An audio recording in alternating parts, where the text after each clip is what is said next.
എത്ര മനോഹരമായൊരു ഗാനമാണ് നമ്മൾ കേട്ടത്, എൻ്റെ സമ്പത്തൊന്ന് ചൊല്ലുവാൻ. ഹല്ലേലൂയ.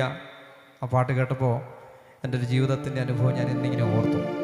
ഇന്നലെ കോട്ടയത്ത് കൊല്ലാട് എന്നൊരു സ്ഥലത്ത് ആയിരുന്നു മുറ്റത്ത് കൺവെൻഷനൊക്കെ ആയിട്ട് പാടാൻ പോയതാണ്. 2 ദിവസം പാടി. ഇന്നലത്തെ 3 ദിവസമാണ് മീറ്റിംഗ് നടക്കേണ്ടത്, ഇന്ന് കൂട്ടി 2 ദിവസം പാടി. ഞാൻ പറഞ്ഞു പായിപ്പാട് എനിക്കൊരു കൺവെൻഷനുണ്ട്, 3-ാം ദിവസം കാണില്ല. 2 ദിവസം പാടി. ഇന്നലെ കൺവെൻഷൻ കഴിഞ്ഞപ്പോൾ ഒരു സഹോദരൻ വളരെ മദ്യപിച്ചു, അവിടെ വല്ലാതെ പ്രശ്നം ഉണ്ടാക്കി. കൺവെൻഷനൊക്കെ കഴിഞ്ഞ് കഴിക്കുവാൻ വെച്ചിരുന്ന ഭക്ഷണമൊക്കെ മറിച്ചിട്ട് എന്നോട് പറഞ്ഞ്, ബ്രദറെ കഴിക്കണ്ട, പൊക്കോ, അവിടെ വലിയ ഉഴപ്പായി മാറിയിരിക്കുക. അപ്പോൾ ഞാൻ വണ്ടിയെടുത്ത് മുൻപോട്ട് പോകുമ്പോൾ എൻ്റെ വണ്ടിയുടെ മുന്നിൽ ഈ സഹോദരൻ വന്നു, നീ പോകണ്ടെന്ന് പറഞ്ഞു.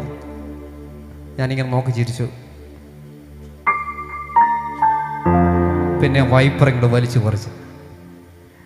ഒന്നും മിണ്ടാതെ ഞാനിങ്ങനെ നോക്കി ചിരിച്ചു തന്നെ ആയിരുന്നു. ഇത്ര മുന്നിൽ നമ്മൾ അധ്വാനിച്ചുണ്ടാക്കിയ നമ്മുടെ മുതൽ മറ്റൊരുവൻ നമ്മുടെ ഭാഗത്തുനിന്ന് ഒരു പിഴവും സംഭവിക്കാതെ വലിച്ചു പറിക്കുമ്പോൾ നമുക്കുണ്ടാകുന്നൊരു വേദന ഉണ്ടല്ലോ. തിരിച്ച് പറയുവാനൊന്നും കഴിയാതെ ഞാൻ വീട്ടിൽ പോന്നു. അതിങ്ങനെ ശൂലം പോലെ നിൽക്കുക. ഞാൻ വീട്ടിൽ പോന്നു, പുതുപ്പള്ളിക്ക് പോന്നു. ഈ പാട്ടൊക്കെ പാടുമ്പോൾ വളരെ സന്തോഷം തോന്നുന്നു. എൻ്റെ സമ്പത്തൊന്ന് ചൊല്ലുവാൻ വേറെ ഇല്ലെന്നും, യേശു മാത്രമാണ് സമ്പത്ത്. ഈ ലോകത്തിൽ നമുക്ക് കിട്ടിയിരിക്കുന്നതൊക്കെ ദൈവം തന്ന ദാനമാണ്. ഒരു പക്ഷെങ്കിൽ നമുക്ക് ചിലതൊക്കെ നഷ്ടം വരുന്നത് ദൈവം നമ്മളെ ഓരോന്ന് പഠിപ്പിക്കുകയാണ്. ഇവൻ എത്ര കണ്ട് എന്നോട് വിശ്വസ്തനായി നിൽക്കുന്നു, മനുഷിക സ്വഭാവം ഇവൻ എടുക്കുമോ തിരിച്ച്. ഹല്ലേലൂയ. അടുത്തൊരു ഗാനം നമുക്ക് ചേർന്ന് പാടാൻ പോവാം. എൻ്റെ ദൈവം സ്വർഗസിംഹാസനം തന്നിൽ എന്നെ കനിഞ്ഞ് ഓർത്തിരുന്നു. ദൈവജനം പറയുന്നു, തൻ്റെ പുത്രനെ നമുക്ക് വേണ്ടി ദാനം നൽകി. അവൻ്റെ രക്തത്താൽ നമ്മളെ വിലയ്ക്ക് വാങ്ങി. സ്വന്തം പുത്രനെ നമുക്ക് വേണ്ടി വിട്ടു തന്ന ദൈവം. നമുക്കൊക്കെ ഇങ്ങനെ വിട്ടുകൊടുക്കുവാൻ തയ്യാറുണ്ടോ? എന്തെങ്കിലുമൊക്കെ ഇപ്പം ഞാൻ പറഞ്ഞതുപോലെ നമ്മുടെയൊക്കെ ജീവിതത്തിൽ നമ്മൾ ചേർത്ത് പിടിച്ചിരിക്കുന്ന ചിലതൊക്കെ നമ്മളിൽ നിന്ന് നഷ്ടപ്പെട്ടു പോകും. നമ്മുടെ സ്വഭാവം തന്നെ മാറുകയാണ്. ഹല്ലേലൂയ. എന്നാൽ ദൈവം നമ്മളെയൊക്കെ ഓർത്തു സകലതും ഉപേക്ഷിച്ചു. ഹല്ലേലൂയ. അവനെ കാണുന്നവർ തലകുലുക്കി ദുഷിച്ചു, മന്ദിരം പൊളിച്ച് 3 നാൾ കൊണ്ട് പണിയുന്നവനെ നീ നിന്നെ തന്നെ രക്ഷിക്കാൻ കഴിയാഞ്ഞിട്ടല്ല, കർത്താവ് ആ ക്രൂശിൽ നമുക്ക് വേണ്ടി സഹിച്ചു.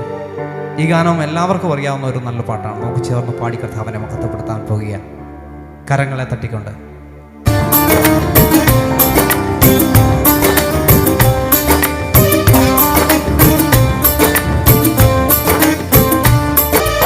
എൻ്റെ ദൈവം സ്വർഗസിംഹാസനം തന്നിലെന്നിൽ കനിഞ്ഞെന്നെ ഓർത്തിടുന്നു.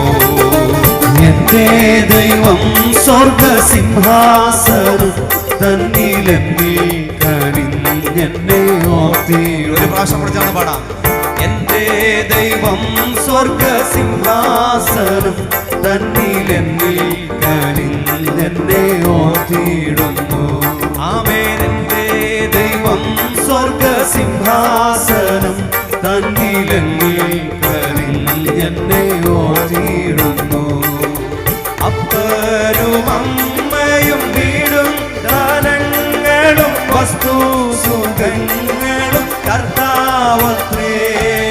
അപ്പനും അമ്മയും വീടും ദാനങ്ങളും വസ്തു സുഖങ്ങളും കർത്താവത്രേ. പൈതൽ പ്രായം മുതലിന്നേ വരെ എന്നെ പോറ്റി പുലർത്തിയ ദൈവം മതി. പൈതൽ പ്രായം മുതലിന്നേ വരെ എന്നെ പോറ്റി പുലർത്തിയ ദൈവം മതി. ആരും സഹായമില്ലെല്ലാവരും പാരിൽ കണ്ടും കാണാതെയും പോകുന്നവർ. ആരും സഹായമില്ലെല്ലാവരും പാരിൽ കണ്ടും കാണാതെയും പോകുന്നവർ. എന്നാൽ എനിക്കൊരു സഹായകൻ വാനിലുണ്ടെന്നറിഞ്ഞതിലുല്ലാസമേ. എന്നാൽ എനിക്കൊരു സഹായകൻ വാനിലുണ്ടെന്നറിഞ്ഞതിലുല്ലാസമേ.